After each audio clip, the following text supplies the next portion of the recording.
Mes chers collègues, ce texte ne nous paraît pas suffisamment explicite sur sa portée et sur les finalités qu'il poursuit.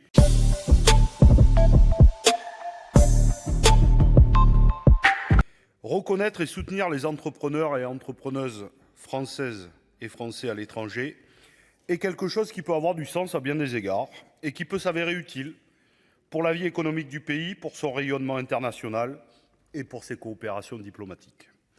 Si nous n'avons pas d'opposition de principe à cette proposition de loi, nous sommes en revanche assez interrogatifs concernant les 3 articles proposés. Une définition, des modalités de recensement et un label. Sur chacun de ces points, il y a un certain nombre de flous, notamment en matière de public visé et surtout en termes de finalité. Sur le public visé d'abord, parler des entrepreneurs françaises et français à l'étranger, c'est parler d'une myriade de réalités très différentes, notamment sur les raisons qui poussent à s'établir à l'étranger. Parfois, ce sont des événements de la vie, retrouver une partie de sa famille, rejoindre une conjointe ou un conjoint. D'autres fois, c'est vouloir s'épanouir dans une autre culture, se prendre de passion pour un pays et vouloir y vivre et y travailler. Des raisons nobles, compréhensibles, auxquelles il n'y a rien à reprocher, bien au contraire. Mais d'autres fois, la motivation est ailleurs. Et c'est la raison pour laquelle je pense qu'il faut poser la question du public visé.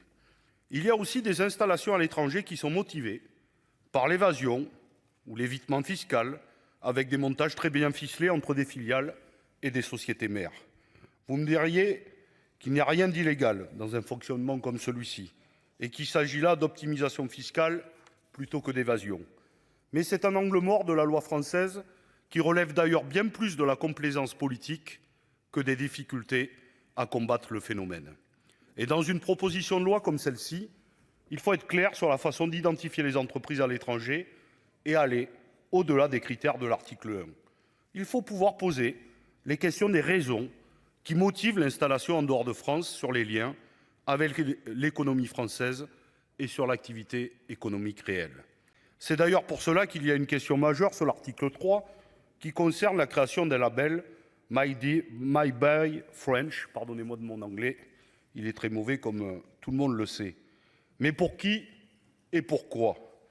Mélanger pêle-mêle tous les entrepreneurs français à l'étranger sur la simple base des conditions de possession d'une société par un ressortissant français qui détient 50% des parts, cela n'est pas suffisant.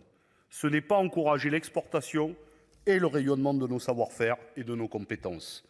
C'est au contraire envoyer le message qu'un label peut à la fois bénéficier à quelqu'un qui travaille véritablement, qui fournit un vrai projet dans son pays d'installation, et quelqu'un qui ne s'installe que pour contourner l'imposition française par des sociétés écrans. D'ailleurs, il faudrait aussi poser la question des influenceurs et influenceuses. Nous avons eu l'occasion d'en traiter il y a quelques semaines, mais c'est un exemple qui montre bien qu'il y a une grande diversité parmi les entrepreneurs français installés à l'étranger. Être commerçante ou commerçant qui part installer sa boulangerie à l'étranger, travailler pour une grande boîte française qui ouvre une filiale à l'étranger ou monter son agence de conseil pour influenceurs, tout cela ne recoupe pas de la même réalité. Et c'est donc tout le problème du label unique qui nous est proposé et qui ouvre la seconde question de fond que notre groupe se pose sur ce texte, celle de la finalité. Cette proposition de loi s'apparente à une étape 1, une étape de recensement, d'identification, d'information. Et c'est ce qui nous interroge sur ce texte. Recenser, mais pourquoi faire? Pour aller dans quel sens? Si l'objectif est d'aller vers des incitations à l'installation à l'étranger qui pourraient s'apparenter à des aides, alors nous sommes formels. Nous sommes contre, résolument contre, le versement d'aides à des entrepreneurs qui partent s'établir sur un régime fiscal qui ne serait pas celui de la France. Et si l'idée de cette proposition de loi n'est pas là, et qu'il s'agit plutôt de faciliter le lien de ces entrepreneurs avec les services français, de leur permettre d'avoir du conseil ou un lien plus fort et plus développé avec la France dans leur pays, pourquoi ne pas travailler sur l'existant? Parce qu'il existe déjà une multitude de dispositifs. Les chambres de commerce et d'industrie, France Business, les chambres consulaires ou d'autres labels comme la French Tech.